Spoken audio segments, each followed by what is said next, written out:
Fala, queridão! Hoje é o nosso dia 56 da nossa leitura anual da Bíblia Sagrada e a nossa leitura hoje está em Mateus, capítulo 6, versículo 1 até o 18, Êxodo, capítulo 33 e 34 e Provérbios, número 15. Então vamos para a nossa leitura em Mateus, capítulo de número 6. Querido, hoje eu quero fazer um pouquinho diferente. Antes de você iniciar, já deixa sua curtida e seu comentário aí, se inscreva nesse canal, querido. Assim você nos ajuda a disseminar a palavra de Deus a mais pessoas. Então, se você curtir, compartilhar, comentar, se inscrever, a plataforma vai entender que isso é um conteúdo relevante e vai dar mais moral para nós aí na plataforma. Então, nos ajuda, queridão. E vamos agora para Mateus, capítulo de número 6. Nesse trecho de Mateus capítulo 6, versículo 1 até o 18, vai falar da verdadeira justiça diante de Deus. Porque nessa parte do Sermão do Monte, Jesus ele vai ensinar sobre boas obras, oração, jejum, mostrando que a motivação correta é essencial. Então, do versículo 1 até o versículo 4, nós vamos ver a caridade deve ser feita em segredo, né? Não deve ser algo assim, vou subir num púlpito, num pedestal e falar no microfone para todo mundo ver. Então Jesus ele vai dizer, não faça boas obras para ser visto pelos homens. Isso anula a recompensa celestial. Ele vai dizer também que os hipócritas, eles tocam trombeta quando dão esmola para chamar a atenção. E vai dizer também no versículo 3 e 4, o verdadeiro discípulo dá em segredo e Deus o recompensará publicamente.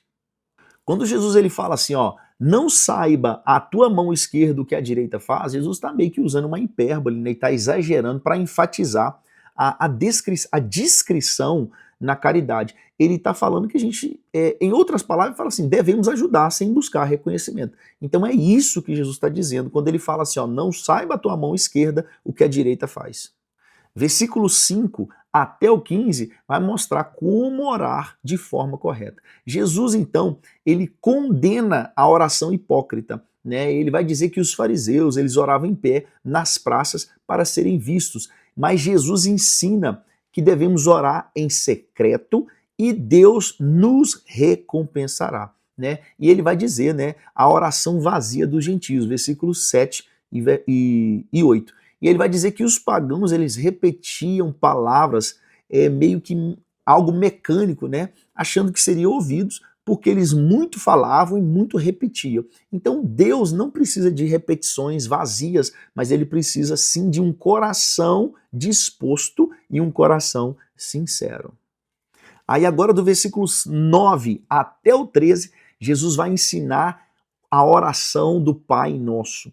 Cara, nós vamos falar do Pai Nosso aqui bem resumido, mas eu vou deixar um card aqui, é uma pregação minha sobre a oração do Pai Nosso. Essa pregação é uma pregação de 1 hora e ela dá uma ideia gigantesca sobre a oração do Pai Nosso. Vou deixar num card aqui, você pode clicar para assistir essa pregação. Aí Jesus ele vai iniciar a oração dizendo, né, Pai Nosso que estás no céu, santificado seja o teu nome. Ele está mostrando assim, comece exaltando a Deus. Aí ele fala, venha o teu reino, seja feita a tua vontade. Busque primeiro o reino de Deus. Aí ele vai dizer, o pão nosso de cada dia nos dá hoje. Ele está falando, dependa de Deus para as suas necessidades diárias. Ele vai dizer também, perdoa-nos as nossas dívidas, assim como perdoamos aos nossos devedores. Aí Jesus está dizendo o seguinte, com isso ele está ensinando, perdão é algo essencial, né? E ele vai dizer, não nos deixe cair em tentação, mas livra-nos do mal. Ele está mostrando aqui, ore por força contra o pecado, para que você seja fortalecido. E ele vai finalizar dizendo, porque teu é o reino, o poder e a glória para sempre. Jesus está ensinando aqui, né? Ele está terminando, reconhecendo a soberania de Deus. Aí ele entra no versículo 16 até o 18, falando do jejum. Ele diz que o jejum deve ser feito com sinceridade.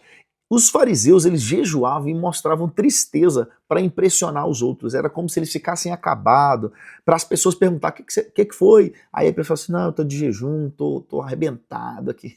Então Jesus ensina a jejuar em segredo, sem demonstrar sofrimento. Deus recompensa aquele que jejum com o coração certo. Jesus fala para eles assim, vocês têm que jejuar em segredo e quando vocês forem sair, jogam a água na cara aí, mostram uma aparência forte e sem demonstrar sofrimento. É isso que Jesus está ensinando com o jejum.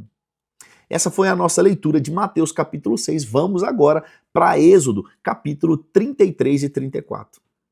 Agora em Êxodo capítulo 33 e 34, vamos ver a presença de Deus e a renovação da aliança. No capítulo 33, do versículo 1 até o 6, Deus ele retira sua presença do meio do povo. Deus manda Israel seguir viagem, mas diz que não vai ir junto com o povo de Israel, né? Porque eles poderiam ser consumidos pelo seu juízo. Deus está falando assim, ó, se eu for com vocês, eu vou estressar e vou consumir vocês pelo meu juízo. Então o povo fica triste com aquilo, profundamente triste, e tira os seus adornos, os seus enfeites, em sinal de arrependimento. Uma curiosidade aqui é que Deus não retirou a nuvem e a coluna de fogo, mas ele tirou a presença íntima e aquela questão de se relacionar com o povo. Deus estava falando disso. Aí no versículo 7 até o 11, vai falar da tenda da congregação, né? Moisés ele monta uma tenda fora do acampamento para falar com Deus, né? E quando Moisés ele entrava, a nuvem de glória descia e o povo adorava, né? Moisés ele falava face a face com Deus, como quem fala com um amigo. E uma curiosidade, quando fala assim, ele falava face a face, né? Que Moisés ficava de frente com a face de Deus, assim, ambos face a face. Aqui está falando de relacionamento. O relacionamento de Moisés com Deus era tão direto e tão íntimo que era o mesmo que falar de face a face. Tanto é que no versículo 12 até o 23, agora Moisés ele faz um pedido para Deus, mostra-me a tua glória, né? Então Moisés ele intercede pelo povo e pede para que Deus, ele pede para Deus para que a presença de Deus vá com eles. E Deus atende, né? Então Deus fala assim, a minha presença irá contigo e eu te darei descanso, né? Então Moisés ele pede algo extraordinário para Deus agora. Rogo-te que te mostres a tua glória, no versículo 18, né? E Deus responde, farei passar toda a minha bondade por diante de ti. Mas Moisés não pôde ver o rosto de Jesus. Deus falou com Moisés, você não pode, nenhum homem vê a minha glória e continua vivo para contar história, né? Tipo isso. Então Deus fala assim, ó, tem uma fenda na rocha, uma abertura na rocha.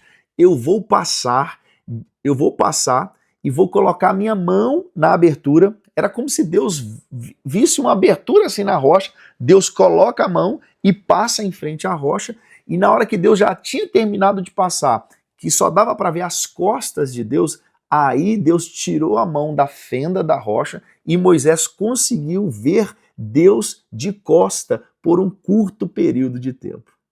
Aí agora no capítulo 34 de Êxodo, do versículo 1 até o 9, nós vamos ver as novas tábuas da lei, porque vocês lembram que a primeira foi quebrada, né? Então Deus manda Moisés esculpir novas tábuas, pois as primeiras, né, foram quebradas. Quando Moisés desce do monte, o povo estava adorando o bezerro, Moisés fica revoltado e quebra as tábuas. Então Deus manda ele esculpir novas tábuas, Deus desce em uma nuvem e proclama seus atributos, né? No versículo 6 e no versículo 7. Ele vai dizer que ele é um Deus misericordioso, gracioso, longânimo e abundante em bondade e verdade. E ele vai dizer que perdoa iniquidade, mas não inocenta o culpado. E Moisés, ele se prostra e intercede pelo povo.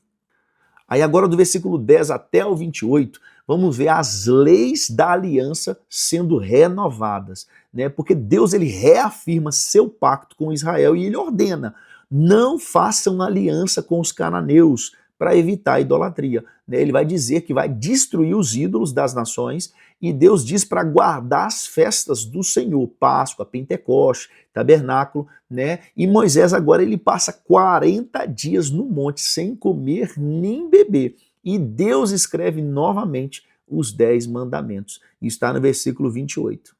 Aí agora do versículo 29 até o 35, vai dizer que o rosto de Moisés começa a brilhar. Então Moisés ele desce do Sinai e o rosto de Moisés brilha de forma sobrenatural. E o povo tem medo de se aproximar, então Moisés ele cobre o rosto com um véu.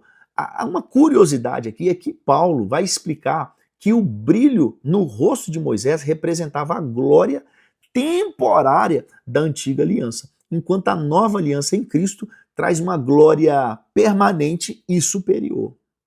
E isso está em 2 Coríntios, capítulo 3, versículo 7 até o 18. Essa foi a nossa leitura de Êxodo, capítulo 33 e 34. Agora nós vamos para Provérbios, número 15. Agora no capítulo 15 de Provérbios, vamos ver a sabedoria na fala, no coração e na vida. Verso 1 até o verso 7 vai falar do poder das palavras. A resposta branda desvia o furor, mas a palavra dura suscita a ira. Vai dizer também que a língua dos sábios transmite conhecimento, mas a boca dos tolos derrama insensatez. Vai dizer que os olhos do Senhor estão em todas as partes, observando os bons e os maus. Vai dizer que a língua que cura é árvore de vida, mas a língua perversa destrói o espírito. Do verso 8 até o 17, vamos ver aqui o coração do justo e do ímpio. Vai dizer que o sacrifício dos ímpios é abominável ao Senhor, mas a oração dos justos lhe agrada. Vai dizer também que o coração alegre formoseia o rosto, mas a tristeza no coração abate o espírito. Vai dizer também que melhor é um prato de hortaliças onde há amor do que um boi cevado com ódio. E vai finalizar aqui do versículo 18 até o 33 falando do caminho da sabedoria e o caminho da humildade. Vai falar que o homem iracundo, ele provoca brigas, mas o paciente, ele acalma a contenda. Vai dizer também que o Senhor está perto daqueles que o buscam com humildade. E vai dizer que a humildade precede a honra. Então, no capítulo 15 de Provérbios, o resumo é que a sabedoria não está apenas nas palavras, mas no coração. Essa foi a nossa leitura do nosso dia 56. Nos vemos amanhã, no dia 57. Um grande abraço, meu querido.